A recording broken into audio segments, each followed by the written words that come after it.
بسم الله الرحمن الرحيم، والصلاة والسلام على أشرف المرسلين سيدنا محمد.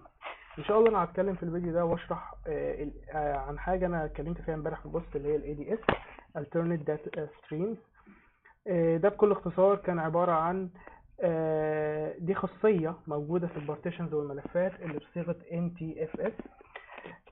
بتسمح ان انت ممكن يكون عندك ملف تكست عادي لكن جواه مخفي حاجة. الحاجة دي بقى ممكن تكون برنامج خبيث او زي ما انا هوريكم دلوقتي ممكن تخبي فيها حاجة، بس ما اعتقدش دي حاجة كويسة. بس انا يعني هشرحها بالمنظور ده وازاي تجيبها وازاي تمسحها. انا بس دلوقتي هقول لكم ازاي نعمله. مثلا انا دلوقتي مثلا عايز اكتب ده فين. دلوقتي انا قلت مثلا عايز اخبي دي جوه ملف. تمام، انا دلوقتي عامل ملف. الملف بتاعنا هيتعمل بالطريقه دي. ده الملف. دلوقتي هنكتب الملف اللي هو عايزها للعامه، اللي هو مثلا نعمل كوك كيك. تمام، كوك كيك اي حاجه. بعد كده دوت تكست. تمام، وهنا هنعمل بقى اللي هو مش عايزها، نعمل مثلا ماي بس عادي. تمام، دلوقتي احنا هنشوف هنا الملف بتاعنا اتعمل ملف تكست عادي، مفيش اي حاجه في الملف.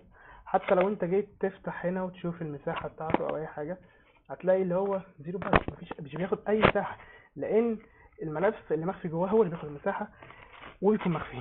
نعمل داير اول، هنلاقي هنا الملف بتاعنا زيرو، بس هنا في الملف التاني اللي احنا لسه عاملينه هتلاقينا نعرفه ان كلمه داتا هنا وتبين 11. طيب نجيب ازاي محتوى الملف اللي احنا لسه عاملينه. نعمل مور ماشي ونقوم تمام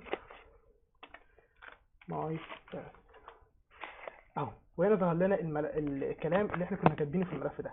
الملف ده ممكن يبقى فيه اكتر من حاجه وبرامج خبيثه، بس انا ما اعرفش ازاي بتتعمل لسه لحد دلوقتي، او ممكن اكون عارف بس مش عايز احكي عنها وازاي.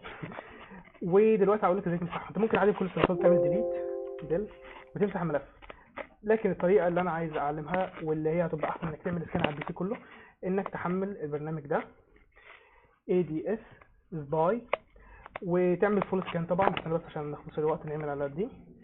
او هيقول لك هنا في ملف 11 بت جاب لك كل حاجه، تك عليه تعمل ريموف. خلاص كده الملف بتاعنا هيكون اتمسح، مش الملف الاساسي. دلوقتي لو انت جيت تعمل هنا اهو هتلاقي الملف اللي هو كان فيه الداتا على ما هنا دي اللي هو كان مخفي اختفى، وكده لو كان فيه اي حاجه ضاره مش هتأذي جهازك، وللاسف الانتي فيروس ما بيعرفش يجيبه، فلازم تعمل له سكان بنفسك. واتمنى انكم فدتكم بالمعلومه دي، وسلام.